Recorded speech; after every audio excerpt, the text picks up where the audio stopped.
आपके सवाल।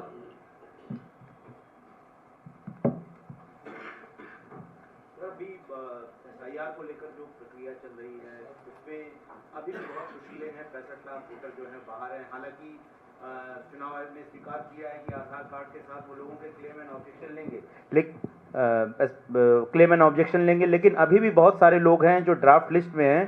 क्या उनको 12वें दस्तावेज के तौर पर आधार स्वीकार किया जाएगा, नहीं किया जाएगा, इसको लेकर बहुत अनिश्चितता बनी और समय बहुत कम बचा है, क्योंकि 1 सितंबर के आसपास ड्राफ्ट रोल जो है वो प्रकाशित किया जाएगा। ऐसे में कांग्रेस समेत तमाम पार्टियां उन सभी योग्य वोटरों को जोड़ने के लिए किस तरीके से अपनी लड़ाई को मजबूत करेगी, और खास करके तमाम दलों ने ये बातें रखी जो इंडिया गठबंधन के साथ जुड़े हैं कि खास करके वो लोग जो बाहर काम करते हैं, उनके जो ठेकेदार हैं, वो जाति के नाम पर, गरीबी के नाम पर उन लोगों पर दबाव बना रहे हैं कि अगर वो लोग क्लेम एंड ऑब्जेक्शन फाइल करने जाते हैं तो उनको नौकरियों से निकाल दिया जाएगा। और यही वजह है कि चुनाव आयोग का जो आंकड़ा आ रहा है जिसमें क्लेम एंड ऑब्जेक्शन 0 दिखाई दे रहा है, उसके पीछे भी तमाम जो राजनीतिक दल है वो शक जता रहे हैं। बिल्कुल, इस सब को हम पूरा इंडिया अलायंस बहुत गंभीरता से स्टडी भी कर रहा है।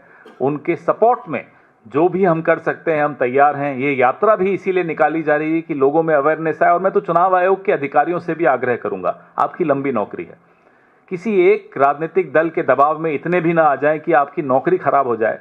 आपके घर में आपकी अगली पीढ़ी आपको सवालिया दृष्टि से देखे, साहब क्या कर रहे हो आप। लोगों का हक छीनने का किसी को हक नहीं मिलता। तो मुझे लगता है कि जो जो दिक्कतें आ रही हैं, खास तौर पे दिहाड़ी मजदूरों को, उन दिक्कतों का सामना करने के लिए ही इस तरह की यात्रा हम सब मिलकर निकाल रहे हैं। हमारे कार्यकर्ता, हमारे नेता तमाम लोगों से संपर्क में भी हैं, इंडिया गठबंधन के नेता और कार्यकर्ता, ताकि ये तमाम दिक्कतों को दूर किया जा सके। सर, एनसीईआरटी ने इसी मुद्दे पर रहिए पहले, ये महत्वपूर्ण है। आपका वोट छीन जाएगा तो एनसीईआरटी क्या रहेगी, फिर इसके बाद कर लेंगे। यात्रा में पहले जब भी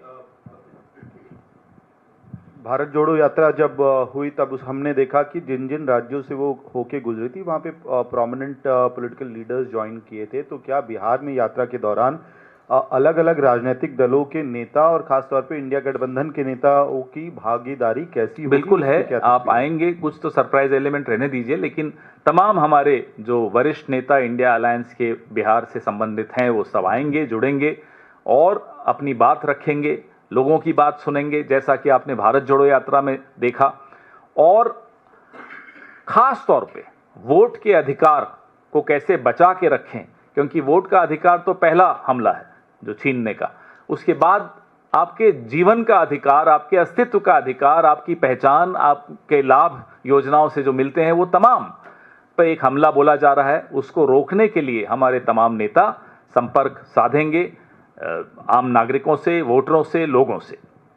पवन जी, जो वोट चोरी का आरोप कांग्रेस लगा रही है बीजेपी, क्या इसके लिए कांग्रेस दोषी नहीं है? कांग्रेस एक समय होता था जब परिपाटी थी, वोटर लिस्ट चेक किया करते थे हर बूथ पे। कांग्रेस ने वो परंपरा छोड़ दी, बीजेपी को मौका मिला। अब वोट चोरी का आरोप या वोट अधिकार बचाने की जो यात्रा हो रही है, क्या कांग्रेस की गलतियों की वजह से नहीं ये प्रॉब्लम खड़ी हुई है? वोट ठीक सुचारू ढंग से चुनाव की प्रक्रिया हो जाए, ये जिम्मेदारी किसी राजनीतिक दल की नहीं होती, ये चुनाव आयोग की होती है। ये कह देना, मैं समझ गया, ये कह देना कि साहब आपकी जिम्मेदारी, हम अपनी जिम्मेदारी निभा रहे हैं, उसके बावजूद अगर अचानक हेरफेर हो जाए वोटर लिस्ट में। आपने देखा राहुल गांधी जी की 7 अगस्त की प्रेस वार्ता, किस तरह से एक एक पते पर 80 नाम, ये सब जिस तरह से किया जा रहा है, वो कोई राजनीतिक दल उसकी जिम्मेदारी नहीं ले सकता। हमें तो आप प्रिंटेड फॉर्मेट में देते हो लिस्ट, हम मशीन रीडेबल लिस्ट मांग मांग के थक गए, हमें नहीं मिली। जब आप हमें लिस्ट ही नहीं दोगे तो आप क्या उम्मीद करते हो कि हम कैसे आपकी चोरी पकड़ लें? फिर भी हमने पकड़ी। अभी हमने सिर्फ एक विधानसभा क्षेत्र की चोरी पकड़ी, उसमें भी हमें 4 से 6 महीने लगे। अनुराग ठाकुर आए थे उस दिन, 6 लोकसभाओं का आंकड़ा वो कैसे ले आए? फिर आप कहते हैं साहब कांग्रेस अपनी जिम्मेदारी, अरे कांग्रेस जिम्मेदारी तब निभाए जब आप उनको वही हथियार दो जो आपने अनुराग ठाकुर को दिए हैं। हमें दीजिए ना वाराणसी का, हम तो फिर बोल रहे हैं वाराणसी के पूरी वोटर लिस्ट हमें दीजिए, इलेक्ट्रॉनिक वोटर लिस्ट दीजिए, जो आपने अनुराग ठाकुर को दी थी। हम बता देंगे आपने कहां कहां चोरी की है, और चोरी होने भी नहीं देंगे। फिर पहले यही आपने चूंकि इंडिया गठबंधन की बात करी, लेकिन अगर इसी SIR के मुद्दे पर भी लाइक माइंडेड दूसरी पार्टियां जो कि इंडिया गठबंधन का हिस्सा नहीं है, स्पेसिफिकली अगर प्रशांत किशोर की बात करें, उन्होंने भी बिहार में लंबी यात्रा निकाली, SIR के मुद्दे पर भी वो मुखर स्वर रख रहे हैं, तो क्या ऐसे लोगों को भी इस यात्रा के जरिए स्पेस दिया जाएगा? भाई आप अपना अपना काम करिए। ये क्या मतलब है कि इस यात्रा के जरिए स्पेस दिया जाएगा? जिसको जो रास्ता अख्तियार करना है वो अख्तियार करे। और कोई आमंत्रण दिया जाता है? देश के लोगों के हक के लिए लड़ना है, लड़िए।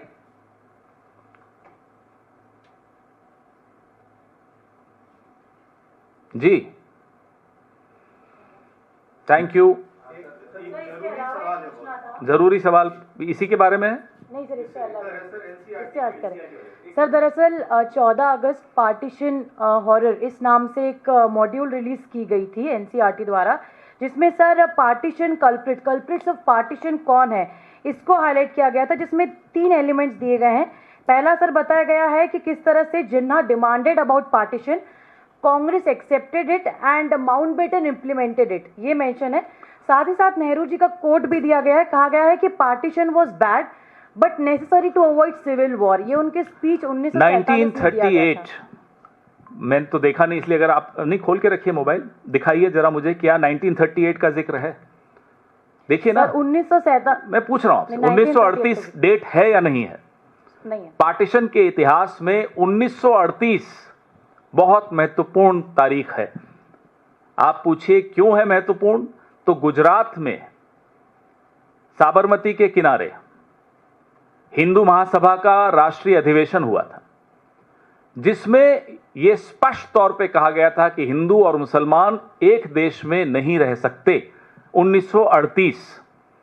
आइए आगे, 1940 क्या यह है मॉड्यूल में?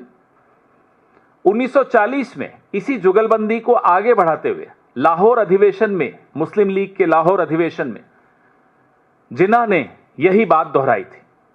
1938 में सबसे पहले हिंदू महासभा ने यह बात रखी थी, 1940 में जिन्ना ने वो बात दोहराई थी। अब आइए 1942 में, मैं दावे के साथ कह सकता हूं कि यह तारीख भी नहीं लिखी होगी, है क्या? 1942 में क्या हुआ था ये लिखा है, अलायंस की सरकार बनी थी, लिखा है। हिंदू महासभा और मुस्लिम लीग की सरकार बनी थी। जब भारत छोड़ो आंदोलन का आह्वान हुआ, कांग्रेस ने तमाम प्रोविंशियल असेंबलीज से इस्तीफा दिया सड़क पर उतरने के लिए। उस वक्त हिंदू महासभा और मुस्लिम लीग ने गठजोड़ किया, गठबंधन किया, सरकारें बनाई, NWFP में, बंगाल में, सिंध में, और सिंध असेंबली में पार्टीशन का प्रस्ताव पारित हुआ। गठबंधन की सरकार थी, हिंदू महासभा और मुस्लिम लीग की। लिखा है क्या उस मॉड्यूल में NCERT में? आग लगा दीजिए इस किताब को अगर यह सब नहीं लिखा है तो। यह है हकीकत। यह हिंदू महासभा और मुस्लिम लीग की जुगलबंदी से पार्टीशन हुआ है। इतिहास के अगर सबसे बड़े विलेन कोई हैं तो राष्ट्रीय स्वयंसेवक संघ है। पीढ़ियां उनको माफ नहीं करेंगी जो उनका योगदान रहा है। मुखबिरी करते हुए उन्होंने अपने 25 साल उस वक्त के गुजारे, और उस मुखबिरी में जुगलबंदी और की मुस्लिम लीग के साथ, जिन्ना के साथ। गए थे अडवाणी जी जिन्ना की मजार पर सजदा करने, शुक्रिया अदा करने। इसलिए जिस तरह से संस्थाओं में ये हस्तक्षेप करके इतिहास को तोड़ मरोड़ रहे हैं, हम कोई चुप बैठने वाले हैं? क्या ये इतिहास के पन्ने हटा सकते हैं ये वाले 1938 वाले, 1940 वाले, 1942 वाले? जी सर, एक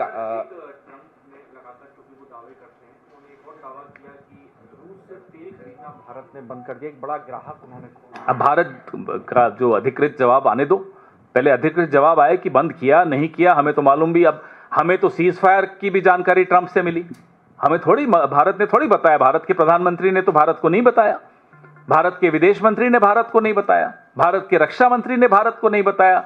डोनाल्ड ट्रंप हमें आकर बता रहे हैं कि भाई सीज फायर हो गया।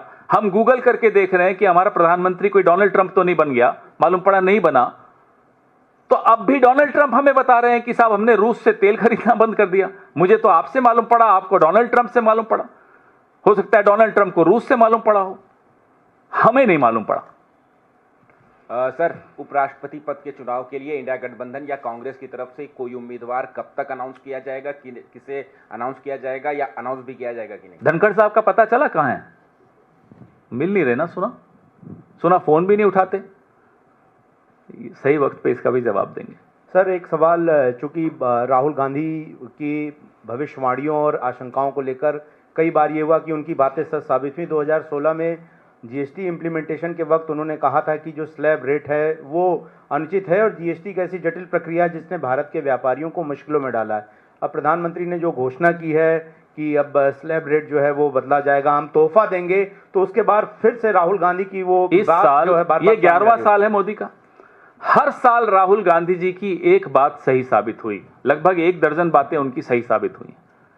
प्रधानमंत्री मोदी हैं, सलाह राहुल गांधी की चलती है, प्रेडिक्शन राहुल गांधी की सही साबित होती है। ये किस तरह की सरकार चला रहे हो? और अब इतने दबाव में आ गए हैं कि अब राहुल गांधी जी जो कहेंगे, कांग्रेस पार्टी जो कहेगी, विपक्ष जो कहेगा, ये लागू करेंगे। इतने हिले हुए हैं ये लोग आज की तारीख, क्योंकि इनकी चोरी रंगे हाथों ये पकड़े गए। विदेश नीति में फ्लॉप, आंतरिक सुरक्षा में फ्लॉप, अर्थव्यवस्था में फ्लॉप, सरेआम। मैं देश की बेइज्जती नहीं मानता, क्योंकि देश को इन्होंने अपने आप से अलग रखा है, अपनी छवि को ही निखारते रहे। ये पूरे विश्व में भारत के प्रधानमंत्री की छवि मिट्टी में मिल चुकी है। आज प्रधानमंत्री एक लेम डक प्राइम मिनिस्टर हैं। हल्की सी हवा चलेगी, चरमरा के ये सरकार गिर जाएगी। और अब आंधी आ रही है, हवा तो बहुत पुरानी बात हो गई जी। हो गया, अब 1-on-1 नहीं होगा, मेरी फ्लाइट है, सासाराम जाना है, इसलिए जो सवाल हो अभी पूछ लो। Thank you.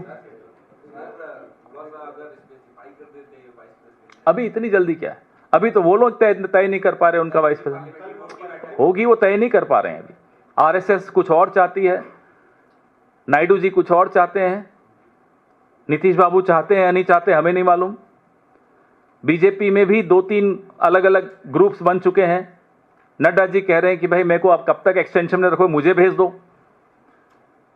फिर वो देखते हैं धनखड़ साहब गायब हो गए तो वो डर जाते हैं।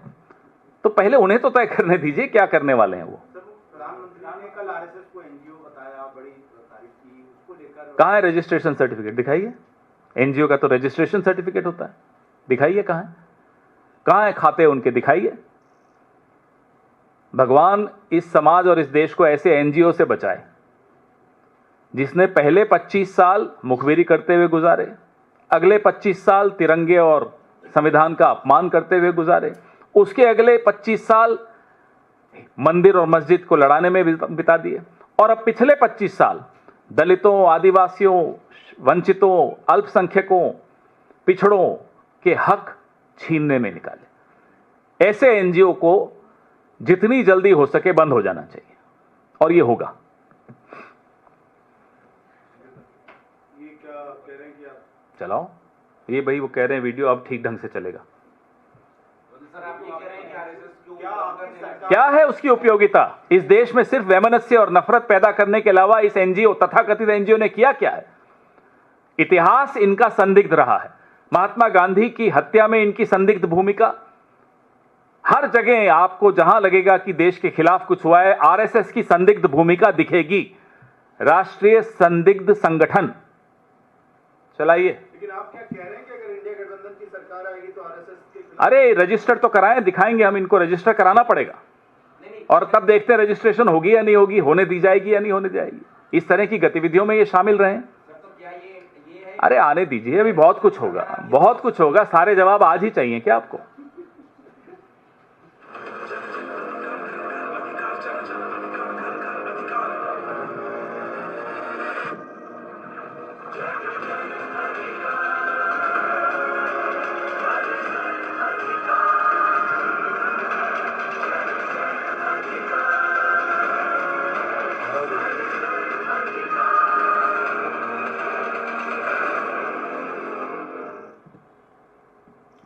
धन्यवाद।